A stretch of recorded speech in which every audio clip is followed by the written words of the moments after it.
Michael കാരിക്കിൻ്റെ Manchester United ആർട്ടേറ്റയുടെ ഗണ്ണേഴ്സിന്, അതായത് ആർസണലിൻ്റെ വീട്ടിൽ വെച്ചിട്ട് തീർത്തു. എന്നുവെച്ചാൽ എമിറേറ്റ്സിൽ വെച്ചിട്ട് 3-2 തോൽപ്പിച്ചു. ഈ മൈക്കൽ കാരിക്ക് മാഞ്ചസ്റ്റർ യുണൈറ്റഡിൻ്റെ ഇപ്പോൾ ഇൻ്ററിംഗ് ഹെഡ് കോച്ചായിട്ട് കയറിയിട്ട് ഇപ്പോൾ രണ്ടാമത്തെ കളിയാണ്. രണ്ടും അഗ്നിപരീക്ഷകളായിരുന്നു. ഒന്ന് മാഞ്ചസ്റ്റർ ഡെർബിയാണ്, പെപ്പിൻ്റെ കുട്ടികളായിട്ട് ഓൾഡ് ട്രാഫേർഡിൽ 2-0 തകർത്ത് വിജയിച്ചു, നല്ല വിജയിച്ചു. അടുത്ത അഗ്നിപരീക്ഷ ആർട്ടേറ്റയുടെ പിള്ളേരായിട്ട് ആർട്ടേറ്റയുടെ പിള്ളേരുടെ വീട്ടിൽ വെച്ചിട്ട്, എന്ന് വെച്ച് കഴിഞ്ഞാൽ എമിറേറ്റ്സിൽ വെച്ചിട്ട്.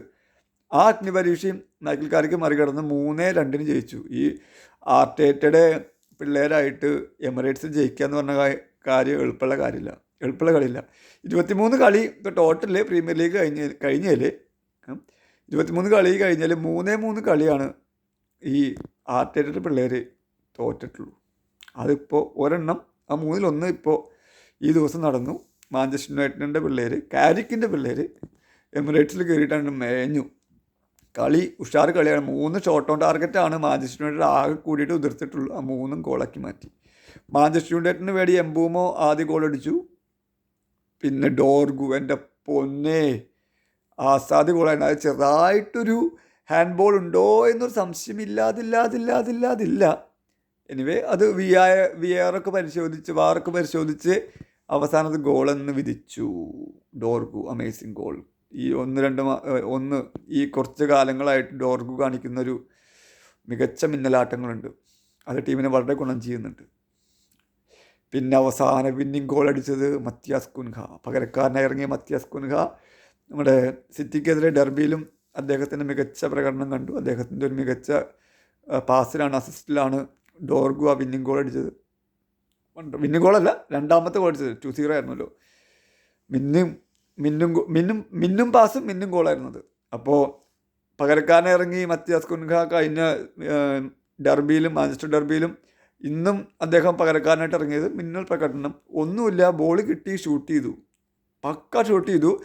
ഈ നമ്മുടെ ആർസണലിൻ്റെ ഡിഫൻഡറായ ബ്രസീലിയൻ ഇൻ്റർനാഷണൽ ഗബ്രിയലിനൊക്കെ നോക്കി നിൽക്കാൻ മാത്രമേ കഴിഞ്ഞുള്ളൂ. സാധനം കർവ് ചെയ്ത് ഡേവിഡ് റായയുടെ കരങ്ങളിൽ നിന്ന് പന്ത് കർവ് ചെയ്ത് ഉള്ളിൽ കയറി, ഞെട്ടിപ്പോയി. അക്ഷരാർത്ഥത്തിൽ എമിറേറ്റ്സ് സ്റ്റേഡിയം നിശബ്ദമായ സിറ്റുവേഷൻ. ഈ ഡോർഗോ അടിച്ചപ്പോഴും നിശബ്ദമായിരുന്നു. പക്ഷേ 84th മിനിറ്റിൽ മിക്കൽ മെറീനോ അവരുടെ കോർണറിൽ നിന്ന്, അല്ലെങ്കിൽ തൊരട് പിടിച്ച ടീമാണ് ഈ കോർണറിൽ നിന്നൊക്കെ അവർ സെറ്റ് പീസിൽ നിന്നാണ് ഒരു ഗോൾ അടിക്കുന്നത്. കോർണർ കിട്ടിയപ്പോഴേ മനസ്സിലൊരു ഇത് പോയതാ. കോർണറിൽ നിന്ന് മിക്കൽ മെറീനോ ഒരു ഗോൾ അടിച്ചിരുന്നു. അതൊരു ഗോൾ ലൈൻ സേവ് ആണോ സെസ്കോ നടത്തിയെന്ന് ചോദിച്ചു കഴിഞ്ഞാൽ അല്ല, ഗോൾ ലൈൻ കടന്നിട്ടാണ് സെസ്കോ അത് ക്ലിയർ ചെയ്തത്. അങ്ങനെ വാർ ചെക്ക് ചെയ്യുന്നു, ഗോൾ അലോ ചെയ്യുന്നു. അങ്ങനെ 2-2 സമനില പിടിക്കുന്ന ആർസണൽ. അപ്പോൾ ആർസണലിൻ്റെ സ്റ്റേഡിയം ഇളകി മറിഞ്ഞു. പിന്നെ മത്യാസ് കുൻഹയുടെ ഗോളിന് ആർസണലിന് മറുപടി ഉണ്ടായില്ല. അക്ഷരാർത്ഥത്തിൽ എമിറേറ്റ്സ് സ്റ്റേഡിയത്തെ നിശബ്ദമാക്കി. ഇത് ആർട്ടേറ്റയുടെ ഈ പ്രീമിയർ ലീഗ് ടൈറ്റിൽ അടിക്കാൻ വേണ്ടിയിട്ടുള്ളൊരു മുന്നേറ്റത്തിനൊരു കടിഞ്ഞാണിട്ട് കൂടിയാണിത്. ഈ കളി ജയിച്ചിരുന്നെങ്കിൽ സിറ്റി ആയിട്ടുള്ള വ്യത്യാസം ഒരു 7 പോയിൻ്റെങ്കിലും കൂട്ടായിരുന്നു. ഇതിപ്പോൾ തോറ്റ സ്ഥിതിക്ക് 50 പോയിൻ്റാണ് ആർസണലുള്ളത്. 1-ാം സ്ഥാനത്ത് തന്നെയാണ്. 4 പോയിൻ്റ് പിറകിൽ സിറ്റിയും. അതേ പോയിന്റിൽ തന്നെ 46 പോയിന്റിൽ സിറ്റി, 46 പോയിന്റിൽ ഉനായ് എമറിയുടെ ആസ്റ്റൺ വില്ലയും കിടപ്പുണ്ട്. അപ്പോൾ ടൈറ്റിൽ റേസ് ഒന്നുകൂടി മുറുകി മാഞ്ചസ്റ്റർ യുണൈറ്റഡ് മുറുകിപ്പിച്ചു. ഈ വിജയത്തോടു കൂടി മാഞ്ചസ്റ്റർ യുണൈറ്റഡ് ടോപ്പ് 4 കയറിയിരിക്കുന്നു. 38 പോയിൻ്റോടുകൂടി 4-ാം സ്ഥാനത്താണ് യുണൈറ്റഡ് ഉള്ളത്. 23 കളിയിൽ നിന്ന് 37 പോയിൻ്റോട് ചെൽസി 5-ാം സ്ഥാനത്ത്. 23 കളിയിൽ നിന്ന് 36 പോയിൻ്റോടെ ലിവർപൂൾ 6-ാം സ്ഥാനത്ത്. ലിവർപൂൾ കഴിഞ്ഞ ദിവസം തോറ്റിരുന്നു, 3-2 തോറ്റിരുന്നു. അത് വേറെ വീഡിയോ ഇടാൻ പറ്റും, നോക്കി വെക്കാം. ആർനെ സ്ലോട്ടിൻ്റെ ദിവസങ്ങൾ എണ്ണിത്തുടങ്ങിയോ എന്നൊരു സംശയങ്ങളുണ്ട്. ഏതായാലും സാബി അലോൺസോ അവിടെ ഫ്രീ ആയിട്ട് നിൽക്കുകയാണ്, പ്രത്യേകിച്ച് പണിയൊന്നുമില്ല റയൽ മാഡ്രിഡിൽ നിന്ന് പോന്നിട്ട്. അപ്പോൾ മിക്കവാറും ആർനെ സ്ലോട്ടിനെ തട്ടിയിട്ട് സാബി അലോൺസോയെ വെക്കാനുള്ള സാധ്യത ഞാൻ തള്ളിക്കളയുന്നില്ല. കാരണം സാബി അലോൺസോ ആയിരുന്നു. കാരണം നമ്മുടെ സ്ലോട്ട് വരുന്നേക്കാൾ മുമ്പ് ആരായിരിക്കണം കോച്ച് എന്നുള്ള ലെവലിൽ വെക്കുമ്പോൾ സാബി അലോൺസോയുടെ ഒരു പേരും അവിടെ പറഞ്ഞു കേട്ടിരുന്നു. പക്ഷേ സാബി അലോൺസോ ജർമ്മനിയിൽ തന്നെ ലെവർക്യൂസിൻ്റെ കോച്ചായിട്ട് തുടരാൻ തന്നെയായിരുന്നു താല്പര്യം പ്രകടിപ്പിച്ചത്. പിന്നെ അവിടുന്ന് വിട്ടിട്ട് അദ്ദേഹം നേരെ റയൽ മാഡ്രിഡ് വന്നു. റയൽ മാഡ്രിഡ് ക്ലിക്കായില്ല. അവിടുന്ന് വിടേണ്ടി വന്നു. ഇപ്പോൾ ആൾ ഫ്രീ ആണ്. ആർനെ സ്ലോട്ടിൻ്റെ സ്ലോട്ടിലേക്ക് ആൾ ചിലപ്പോൾ തയ്യാറായിരിക്കും, പക്ഷേ ലിവർപൂൾ മാനേജ്മെൻറ്റ് എന്താ ചെയ്യണം അറിയുന്നില്ല. വളരെ മോശം പെർഫോമൻസാണ് ഇതിൽ നടത്തിക്കൊണ്ടിരിക്കുന്നത്. ടോപ്പ് 4 പോലും ഇപ്പോൾ ഇല്ല. കഴിഞ്ഞ പ്രാവശ്യത്തെ ചാമ്പ്യൻസ് ആണെന്ന് ഓർക്കണം.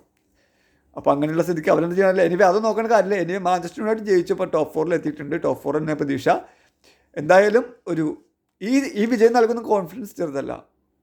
വമ്പന്മാരെ മലർത്തി അടിച്ചിട്ട് അവസാനം കുഞ്ഞൻ മീനുകളെ, ഈവൻ ചെറുമീനുകളെ സ്വന്തം തട്ടകത്തിൽ വെച്ചിട്ട് സമനില, തോൽവി എന്ന നിലയിലേക്കൊക്കെ ഒന്ന് പോയി കഴിഞ്ഞാൽ വളരെ ബുദ്ധിമുട്ടായിരിക്കും. പക്ഷേ എനിവേ നല്ല റിസൾട്ടുകളാണ്. ഇത് മുന്നോട്ട് പോവാൻ, ഈ മൊമെൻ്റം മുന്നോട്ട് പോകാൻ കഴിഞ്ഞു കഴിഞ്ഞാൽ ഈ സീസൺ കഴിഞ്ഞാൽ കാരിക്കിനെ തന്നെ ഹെഡ് കോച്ചായിട്ട് വെക്കാനുള്ള സാധ്യത, സ്ഥിര നിയമനം, കോൺട്രാക്റ്റ് ഒപ്പിടാൻ പറ്റും.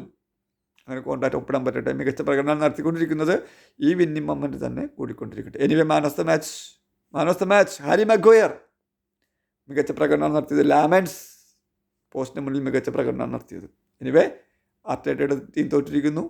4 പോയിൻ്റ് വ്യത്യാസമാണെങ്കിലും ആർട്ടേറ്റയുടെ ടീം തന്നെയാണ് 1ാം സ്ഥാനത്ത്. പക്ഷേ തോൽവി തന്നെയാണ്. അവർക്ക് ടൈറ്റിൽ റേസിൽ ഒരു മികച്ച തിരിച്ചടിയാണ് ഈ തോൽവി.